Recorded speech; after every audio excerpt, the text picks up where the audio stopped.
Hey everyone, I hope you're doing well. So this week we had a bunch of Assassin's Creed announcements, and I ended up watching all the trailers and reading a little bit of information about each of the announcements. I didn't take the time to watch the whole event because it just doesn't seem like worth the time when you can just get the highlights and read some of the details.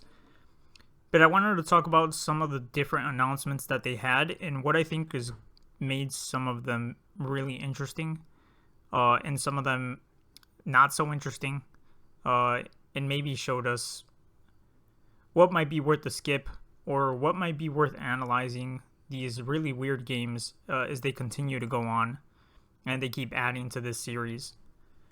So, the main way that I'm going to talk about this stuff is I'm going to bring up each of the announcements and then say what I think was interesting about each one, some of the details about how these games will play, and then why I'm looking forward to them or not. So the biggest of all the announcements, since there was one big one and the other ones were like little teasers, was Assassin's Creed Mirage. And this one is going to be set in Baghdad, which I think is a really interesting setting. I think the biggest thing that stands out right away for this announcement is you can get this from the trailer, and I read it also from interviews, that this is going to go back to an older style of Assassin's Creed games, which for me personally, I really look forward to because I'm not a fan of any of the new RPG games. I didn't really enjoy any of the last three games. I thought they were okay, but I'm just not a fan of the RPG mechanics. I think they're just very disappointing, and it's disappointing because the worlds are very cool, but I don't like having to get gear, not feeling like your assassin is becoming stronger, and becoming more of a master, but you're constantly having to get more points to increase your stats. But in this one, it really has a feel like Assassin's Creed 1. So I think the setting looks really cool.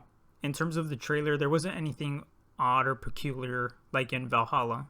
So the only thing that was interesting was at the end of the trailer, there's this shadow creature that busts him since he's the main character he sees.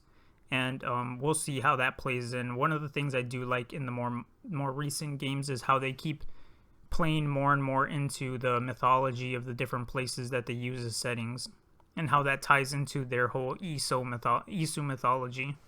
Now, the biggest thing I am disappointed about this announcement is that the main character is Basim, which, if you remember in Valhalla, he's one of the main characters that you interact with throughout the story, that's interacting with you and your brother.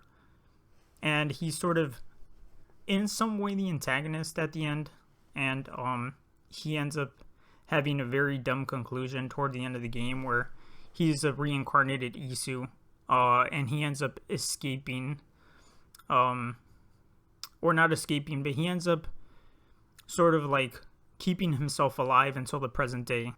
Now, I'm not a fan of this character at all, so I find it very disappointing that he's going to be the main character, but we'll see what's interesting for this game. So far, there wasn't enough to show that there's going to be anything interesting, sort of like the struggle between the Vikings and the Christians in Valhalla. Now, the second announcement, which was just a teaser, but it was the one that I was the most interested about, especially after reading about it more, because the teaser doesn't really give you much, was Assassin's Creed Hexe.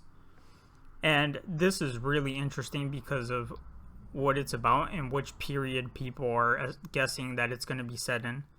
So it's going to be set in the 17th century Germany, and it's going to be set during the reign of the Holy Roman Empire, and the game's going to be centered around witch hunts. So apparently the word hex means witch, and that's going to be sort of like one of the main things happening in the game.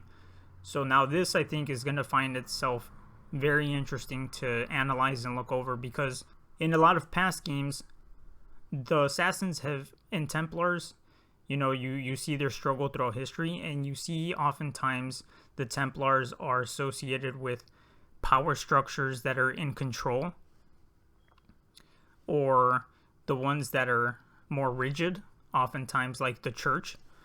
And so this is going to be interesting to see how they might even have certain assassins be witches or claim to be witches, and they might be hunting all of these people to try to destroy the witches. And the church is, being run by the Templars, running all of these witch trials to try to eradicate the assassins. So I think this is going to lend itself really well to analyzing and checking the game and seeing what types of interesting ideas they're presenting in it, very similar to Valhalla. The last game that they announced 2 other games, one set in Japan and one set in China. And from what I read, the one in Japan is going to be like the RPG style. And personally, I just don't even care for this game. The teaser had nothing interesting. I don't care for the setting. I don't really think there will be anything interesting. We'll see over time. This is pretty far out from my understanding. So we'll see what comes of that.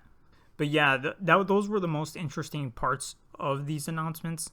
Like I said, Hexe seems like it's the most interesting of all the announcements.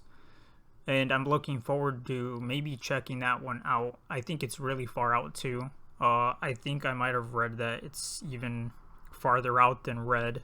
So we'll see over time. But yeah, I just want to say thanks for listening. I hope you enjoyed these few comments on the games. And stay in touch in the comments. Thanks.